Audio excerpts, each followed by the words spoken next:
Recuerdo porque mi primer día de periodista lo festejé en la legislatura cuando ella era presidenta de la Cámara Legislativa aquí de la provincia de Neuquén.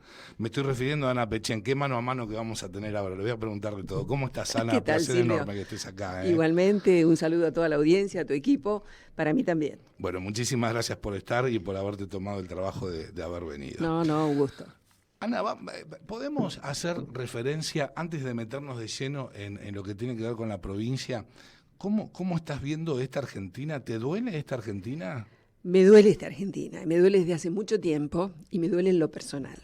Lo he dicho ya últimamente, yo nunca mezclo mi vida privada con la política ni nada por el estilo, pero la política me privó de dos cosas muy importantes. Mi hijo, el del medio, que es investigador y su mujer es investigadora también, son argentinos brillantes, se fue del país cuando Menem mandó a los científicos a lavar los platos.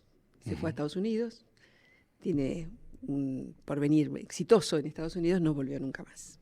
Claro. Mi hija mayor, ingeniera de sistemas, digamos que siempre trabajó acá, apostó a la Argentina, su marido piloto de LAN. Cuando se va LAN del país, se queda afuera. ¿Dónde trabaja ahora? Qatar Airways. Mi hija está terminando ahora su segundo año de secundaria, mi nieta, y bueno, él ya está viviendo en Qatar hace unos meses y está trabajando para las líneas aéreas qataríes.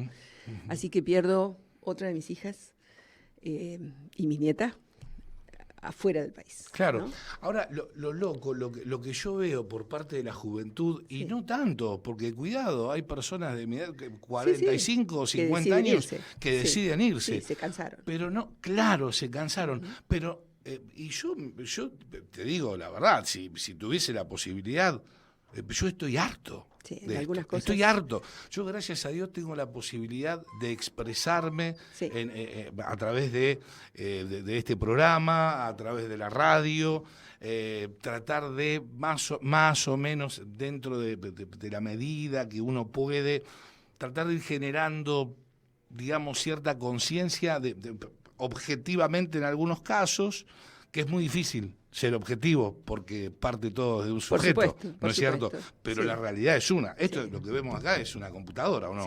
Sí, no hay otra cosa. No hay otra cosa. Pero digo, nos obligan a irnos, porque la mayoría de los chicos no se quieren ir. No se quieren ir de la Argentina. Terriblemente tomar esa decisión. Es un gran argento. A él le gusta el asado de los domingos, reunirse con los amigos, la familia. Pero bueno, también siguen las oportunidades de trabajo. Y bueno, esas oportunidades de trabajo... Claro, no vivís de un abrazo, de las emociones, lamentablemente. Viven de su salario. Claro, por supuesto. El otro se fue mucho más joven, digamos, tenía 20 años en ese momento, y bueno, era más fácil adaptarse a una sociedad como la sociedad americana, más allá de que es diferente, pero brinda oportunidades, sobre todo a aquellos que hacemos ciencia, que no se da en otros lugares del mundo. Pero mis nietas son americanas, obviamente, dos de mis nietas, y bueno, plantear volver, ellos extrañan a la Argentina, sus amigos siguen siendo los amigos de Neuquén. Claro, por supuesto. Ahora, vos fijate que hay algo que es inversamente proporcional a lo que acontece en la nación, ¿no es cierto? Los argentinos que quieren emigrar. Bueno, hay muchos argentinos de otras provincias que vienen a Neuquén. ¿Son 20 familias por día? Sí, entre 20 y 22 familias por día, sí. Bien. ¿A qué se lo atribuís? Bueno, Vaca Muerta ha significado eso, ¿no? La esperanza de volver a tener trabajo en la Argentina, de volver a tener una capacidad, digamos, de desarrollo en la Argentina, en esta provincia, ¿no es cierto? Una provincia que tiene errores, sin duda, pero que suministra salud, que suministra educación y que tiene oportunidades de trabajo. La desocupación aquí ahora es del orden del 7%, cuando supo estar en más del 13, 14% hace unos meses atrás. O sea que se ha recuperado el empleo privado fundamentalmente. Y también hay subocupación, porque sabemos que también hay subocupación en algunos casos, pero uno ve que crece y que hay oportunidades. Es un dato que en líneas generales, disculpame que te interrumpa, Ana, pero es un dato que estás dando del incremento, del crecimiento en el sector privado en Neuquén, que digamos el común de la gente no lo tiene presente. Porque convengamos que también Neuquén tiene un estado que es grande, hiperobeso. Es hiperobeso, totalmente, sí. posiblemente durante muchos años el gobierno del Movimiento Popular Neuquino, cuando no había suficientemente fuentes de trabajo afuera, fue incorporando al Estado mucha gente. Pero bueno, ahora está más o menos en un equilibrio que no sigue más, ¿no es cierto? Es decir, o sea, hoy hay más empleados en la administración privada, digamos, hay alrededor de 130.000, y alrededor entre todos, ¿no? Municipios, Estado provincial y todo lo demás, rondarán los 100, ¿no? Pero vamos camino de ese incremento, porque... ¿Y es tu idea? Por supuesto, generar trabajo, y ¿sabés dónde se ha generado más trabajo? En el comercio. Lo que lidera no es la industria petrolera, ¿no? Claro. Sino que es el comercio. Después viene, sí, la industria petrolera, servicios, bueno, hay varias ramas que están creciendo. El turismo. El turismo. Bueno, también. Es punta de lanza dentro de la campaña, por supuesto, ¿no es cierto? Por supuesto. La diversificación de la matriz productiva, ¿no? Yo hoy estuve en una escuela, en el Centro de Formación Profesional número 1, que está al lado de la EPEA, ¿no es cierto? Ahí en Plotier. Con mucho gusto, porque vos sabés que yo en este último tiempo, con mi tranquilidad y sobreviviendo a la pandemia, me dediqué fundamentalmente a sembrar y cultivar aromáticas, entre ellos lavanda. Lo aprendí ahí. Sector privado. Exacto, lo aprendí ahí. El ABC de las lavandas, porque yo soy química, sé mucho de cómo industrializarlas o aprovecharlas, pero no de cómo sembrarlas. Con mucha generosidad, tengo que decir que la gente del Centro de Formación Profesional número 1, no solamente a mí, a, digamos, jóvenes, gente mayor, lo fue entrenando, digamos, en estas técnicas de trabajar la tierra. Bueno, hoy fui porque, afortunadamente, en convenio con la universidad, con el INET, se consiguieron fondos, a los que obviamente yo apoyé mucho también desde la universidad, para desarrollar biotecnología y hacer micropropagación de plantas aquí en Neuquén. ¿En vistas de qué? De que se viene una agricultura que tiene que ver con el cambio climático, ¿no es cierto? Una agricultura que hay que tecnificar muchísimo. Muchísimo. El riego, la protección del agua, menos uso del agua. Yo tuve la posibilidad, gracias a Dios, me invitaron desde la B'nai B'rith, una organización, una ONG, ¿la conocés? Israelí. Sí. Bueno, nos invitaron a 11 periodistas de todo el continente. Y tuve la posibilidad de ir... a Israel. Sí, claro. ¿Vos viste lo que hacen? Bueno, listo. Maravilla. Un vergel en el desierto. Total. Y ya están hablando en torno a la biotecnología, en fin, el tema de los alimentos. Tal cual. Que un colega le preguntó, bueno, el tema de la genética, todo, eso no puede repercutir en algo dañino para la salud. No, perdón, todos los alimentos que estamos consumiendo ya están en ese orden, ¿no es cierto? Sí. Pero es la única forma de sobrevivir la sequía, de sobrevivir las plagas. O sea, las plantas genéticamente modificadas, bueno, se han impuesto en el mundo porque no hay otra manera de alimentar a la población mundial tampoco, ¿no? Es decir, hay un equilibrio, por supuesto. A nosotros todo lo que sea natural nos parece mejor y me parece bien, pero hay que ver si estas condiciones como las que hemos tenido, vos sabés lo que ha pasado ahora entre las heladas, calores, granizo, nos ha destruido buena parte de lo que no estaba protegido contra granizo. Totalmente. Bueno, hoy fui y afortunadamente había unos cuantos profesores de escuelas de formación profesional y de la CIPEA aprendiendo estas nuevas técnicas y estas nuevas cosas que tienen que ver con cómo desarrollar la agricultura sustentable, ¿no es cierto? Inclusive hidroponía también, en esta zona. Si queremos diversificar la matriz productiva, lo primero que tenemos que tener son recursos humanos capacitados. Entonces, así como formamos en el turismo, la Facultad de Turismo de la Universidad es excelente y ha formado gente a todo lo largo de la provincia, tenemos que intensificar en aquellas áreas que queremos desarrollar para que los jóvenes no tengan que ir solamente a trabajar al petróleo, haya otras instancias y que se valore el trabajo del productor rural, que lamentablemente en la comercialización pierde.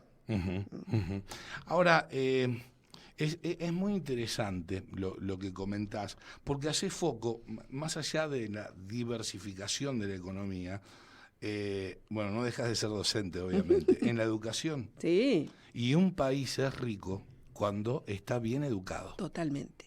Y un país tiene paz cuando la gente aprendió a convivir. ¿Y dónde se aprende a convivir? En la escuela. Sí, totalmente. Bueno, y la cultura del trabajo que lamentablemente se ha perdido, ¿no es cierto?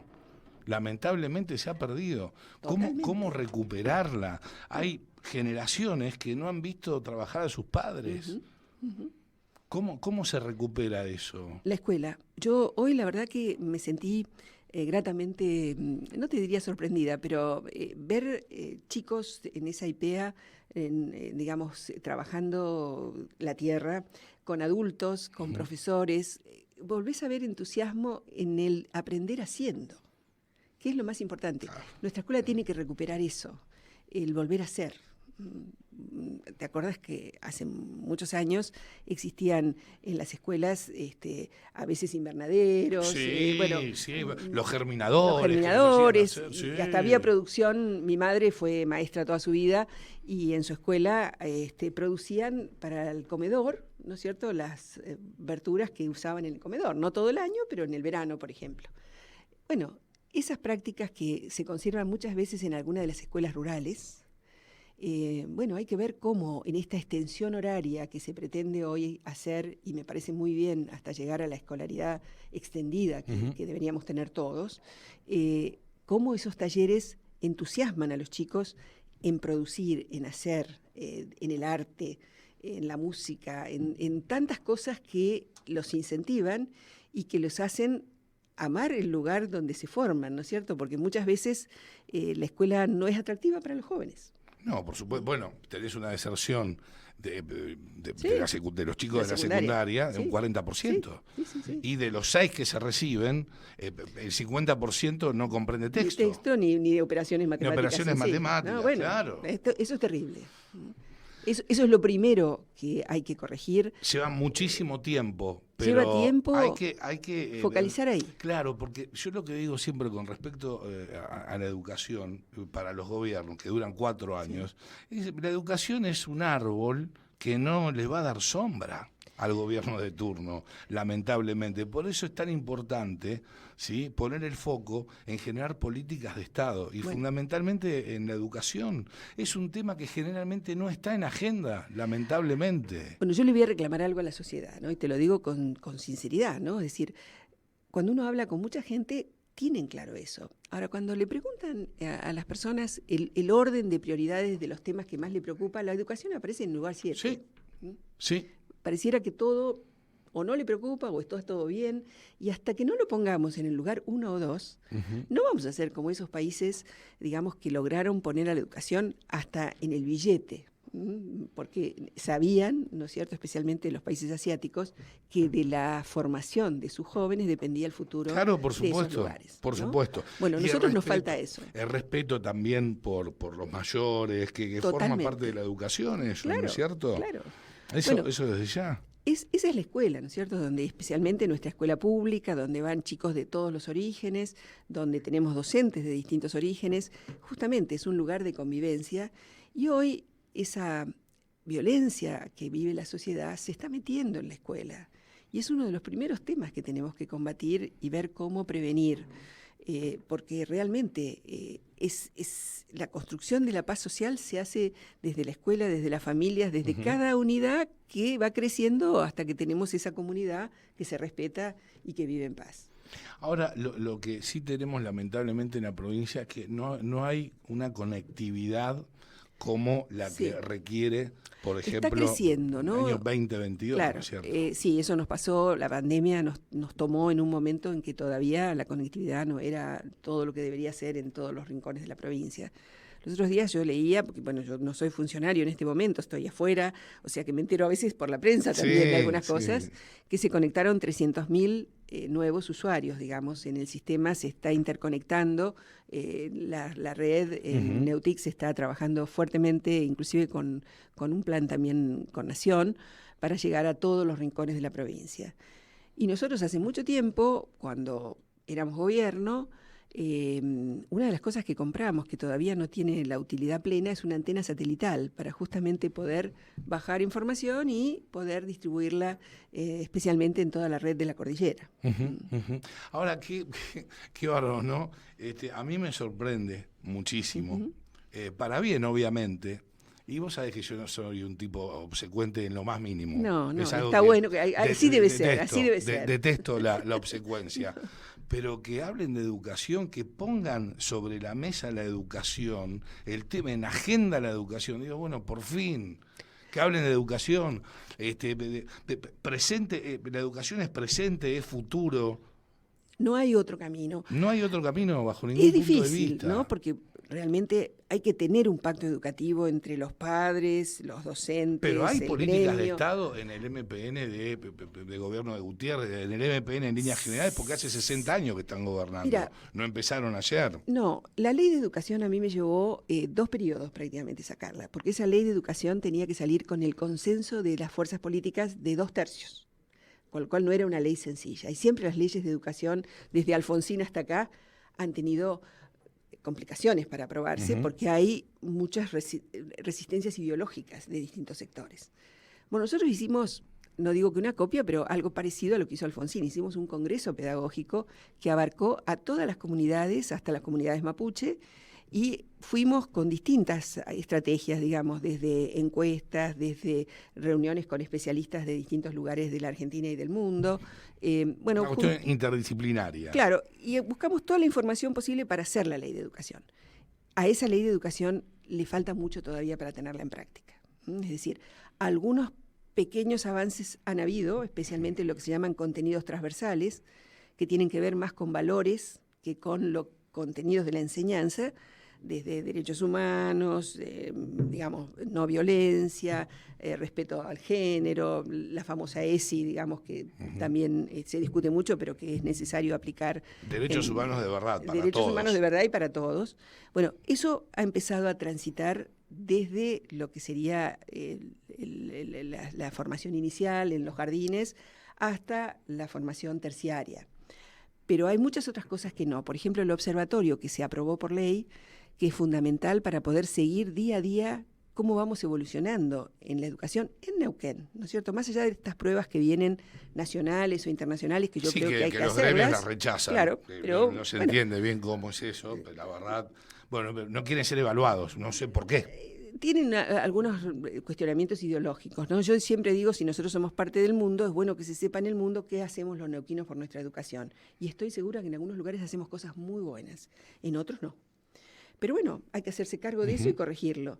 Entonces, tener un observatorio que pueda diseñar nuestras propias evaluaciones, pero no para hacerlo con la periodicidad que deciden de afuera, sino la que nosotros mismos fijamos, para saber si vamos por el buen camino, si hay algo para corregir. Bueno, realmente tener un seguimiento del proceso educativo en la provincia me parece que es una de las banderas que al menos yo impulso fuertemente y que Marcos está de acuerdo conmigo. O sea, eso va a ser algunas de las medidas que claramente que ya está por ley, o sea que no hay que hacer más que implementarlo. Seguro, seguro. Ahora, Ana, estabas tranquila, sí, con tus cuestiones, familia. Mira, Ricardo. Sí. No, Ricardo se quiere. ¿Nos vamos a vivir juntos afuera? Dale. Sí, sí. ¿Cómo le complicás la vida, Vos también, a esta altura del partido. Se la he complicado. Pero, sí, se la he complicado. Tiene fin, una paciencia. No, y ahora lo que se viene, Dios mío. Bueno, las elecciones no se saben cuándo van a ser todavía. No, todavía no hay de una definición. Vos sabés que esta política se mueve en la provincia terriblemente, ¿no? O sea, los partidos de afuera. Lo nuestro ya está todo listo, digamos. Nosotros podríamos ir a elecciones mañana. Tenemos un candidato en cada municipio, en cada comisión de fomento, los diputados, los concejales, todo. O sea, si por nosotros fuera... Pero si es potestad del gobierno. Es potestad del gobernador. ¿Y por qué no, si es tan así, por qué no lo llevan adelante? Tampoco sería bueno prepiarle de alguna manera a la oposición, imponiéndole... No digo que yo lo desee, pero digo... Yo creo que hay que dar el tiempo para que se ordene un poco también eso, ¿no? Es decir, o sea, unas buenas elecciones es cuando la sociedad tiene candidatos sobre los que elegir. No un ambiente dinamitado, ¿no es cierto?, de partidos que uno ni siquiera sabe muy bien si existen o no existen, si son, si no son. Este tema, ¿no?, de tanto personalismo detrás de algunos nombres y detrás no sabemos cuál es la sustancia, ¿no? Y sin eufemismos, ¿cómo sería? Bueno, yo creo que justamente cuando vayamos a elecciones tienen que estar constituidas las listas del oficialismo y de la oposición. Y ahí vamos. Bueno, ¿cómo tomaste la decisión, sí, ¿Quién te convocó y cómo tomaste Marcos la decisión? Kaufmann. Marcos te convocó. Marcos, Muy sí. bien. Sí. ¿Cómo fue esa charla? ¿Podés Sí, bueno. Pero algo que no hayas dicho en otro lado. Vos no sos de ponerte el cassette. No. Pero no. Generalmente cuando a uno le consultan, ¿qué te dijo? No, y sí, tomamos un café. La verdad que sus ideales me parecieron totalmente alineados a los míos. No, decime algo realmente que no haya pasado. No. Bueno, primero, algo que yo tuve también con Zapac cuando me ofreció ser su vicegobernadora, ¿no? Decirle que yo no soy ni genuflexa ni verticalista, ¿no? Que a mí me tienen que convencer. Cuando me convencen, mato por la idea, en términos sí, obviamente, ¿no? obviamente. No es mato. Pero me considero una luchadora, pertenezco a una generación que sufrió muchas cosas y que luchamos mucho por nuestros derechos. Cosa que hoy no se ve demasiado, ¿no? Es decir, yo abogo porque haya más mujeres en la política, pero más mujeres independientes, que piensen por sí mismos y que no sean el instrumento de alguien que las maneja detrás. Bueno, soy yo, con los beneficios y los perjuicios que eso le trae a los partidos políticos, en mi caso al Movimiento Popular Neuquino. No todo el mundo es feliz, digamos, con mi forma de expresarme, ¿no es cierto? Pero Marcos sí. Bueno, entonces eso fue una de las primeras condiciones. Yo acuerdo con él en muchos temas, por ejemplo, especialmente en la necesidad de modernizar el Estado, de avanzar claramente en políticas de largo plazo en el tema de salud, en el tema de educación, en el tema de seguridad, para lo cual estamos trabajando ya en el CNEU. Yo ya estaba trabajando en el CNEU porque estoy convencida de eso, no desde el punto de vista de decir qué es lo que nosotros pensamos que se debe hacer, no, preguntarle a la gente. Entonces, en esa modernidad que a mí me gusta, ¿no es cierto?, tenemos un laboratorio de ideas que va circulando por las distintas localidades y reúne más o menos entre 80 y 100 personas representativas de esa comunidad. ¿Y hace cuánto que tienen este laboratorio de ideas? Y hace 5 meses más o menos. Ah, hace poquito. 4 o 5 meses. Sí, es nuevo, es de ahora, claro, de esta campaña. Sí, mirá. Sí. Entonces, vamos, cuanto más diferente, digamos, los que concurren a esa reunión, que obviamente le pedimos auxilio a los intendentes, a las fuerzas vivas de la localidad, ellos te marcan claramente cuáles son los problemas que viven en esa localidad, cuáles son las soluciones que les gustaría. No quiere decir que uno se comprometa a lo que ellos ponen, sino que lo tenemos para el análisis. Claro, para el análisis, claro. Y lo tienen presente. Entonces vamos relevando de cada localidad eso para hacer no solamente un diagnóstico, sino una propuesta de trabajo, ¿no es cierto?, que es lo que uno pone en la plataforma, con acciones específicas, reuniendo la información de lo que los ciudadanos quieren en Neuquén. Y Neuquén tiene una particularidad que es muy variopinta, muy el norte es muy distinto al sur, el centro. Es muy complejo, eso es de una complejidad total y absoluta. En una de estas reuniones en Zapala me encantó algo que dijo un señor, que tendría unos 55 años o algo así.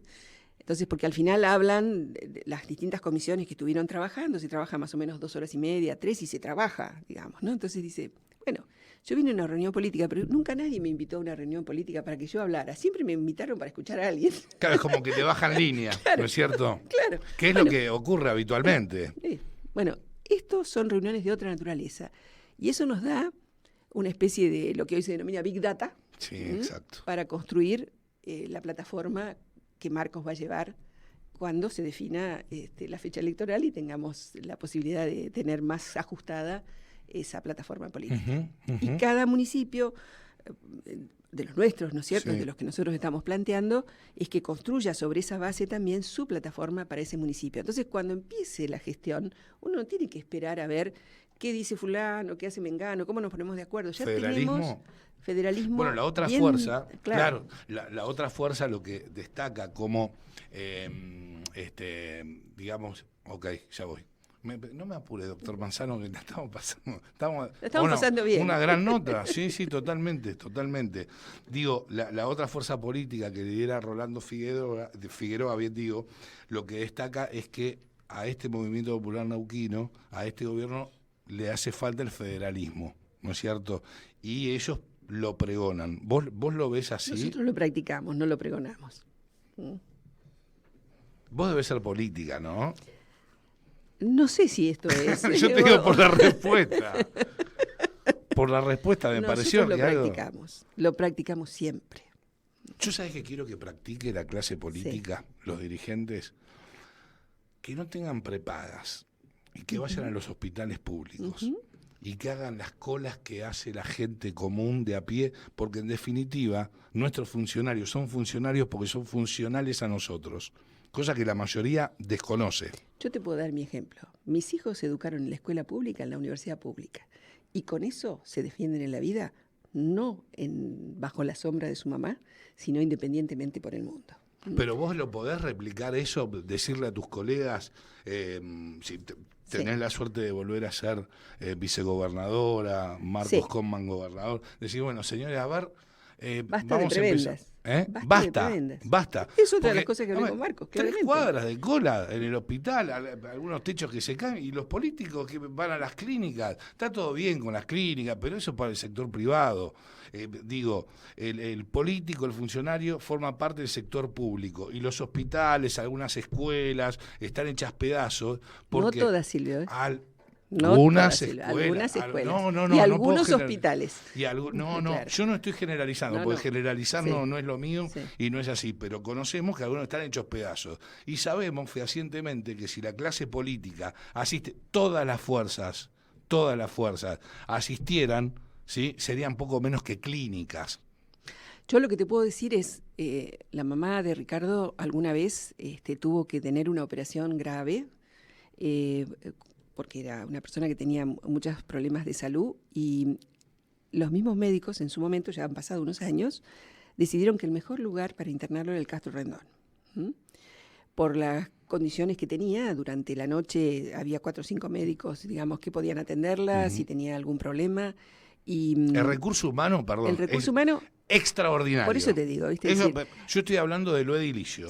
Sí, posiblemente en lo edilicio haya que recuperar algunas cosas, bastantes, también en la infraestructura de equipamiento. Hoy es muy caro, ¿no es cierto? Hay ciertos equipos, resonadores, o sea, se acaban de comprar también, son millonadas de pesos, pero el recurso humano es excelente en la provincia. Y eso me consta. Y es la única provincia que tiene más de 30 hospitales distribuidos por todo el interior, y que cuando uno va al hospital todavía te reparten los medicamentos. ¿En qué otro lugar del país se hace eso? ¿Que hay problemas en la salud? Hay problemas. Hoy yo leí hace no mucho un artículo escrito por unos investigadores bahienses de la Universidad del Sur, donde analizan todo el sistema de salud de la República. ¿Vos no estudiaste en la Universidad Nacional del Sur? Claro. Sí. El 95% de los recursos médicos están en Buenos Aires, en Cava y la provincia de Buenos Aires. El 95%, solamente el 5% se distribuye en todo el resto del país. Con lo cual, la falta hoy de clínicos, de pediatras, además de que ha cambiado la onda de los jóvenes que son médicos porque quieren tener otros ingresos que no son el atender tanto, digamos, personalmente al paciente y no tener cómo facturar, que también determina la vocación. Por supuesto, lógico.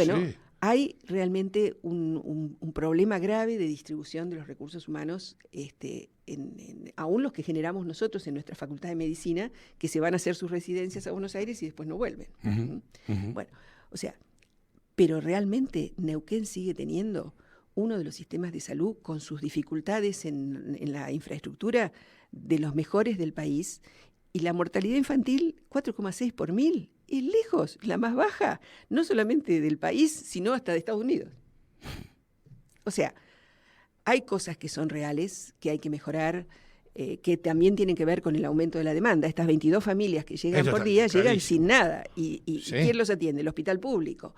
Bueno, que realmente hay que mejorar y hay que ponerle el foco a cómo agilizar los tiempos de la atención de los pacientes, cómo valorizar los centros de salud, porque la verdad que a veces llenamos las guardias de los hospitales centrales cuando en realidad deberíamos tener toda esa atención en cada salita, en cada centro, cada barrio, en cada centro de salud. Que los hay. Que tal vez hay un tema de organización que hay que ver. Lo estamos estudiando, te digo con sinceridad, hay un equipo en el CENEU que trabaja el tema salud para tener esas determinaciones donde revaloricemos todo lo viejo que fue y muy bueno, hasta un banco de leche materna único también, y maravilloso. Sí. Lo tengo presente cuando era visitador médico en los últimos tiempos, yo vendía las leches maternizadas. Claro. Bueno, y el banco de leche sí, lo tengo muy presente. Operaciones de córnea, de corazón, de un montón de cosas que no se conocen, y sí se conocen las otras que son realmente las que todos los días se enfrenta el ciudadano cuando tiene que hacer esas largas colas que claramente no se justifican. Ana, te agradezco mucho. No, al Qué contrario, buen mano a mano. Nos vamos a volver a ver pronto. Seguramente. Ha sido un gusto. Para mí también. Ricardo, muchas gracias por venir. No, acá el maestro también, qué grande. Gracias.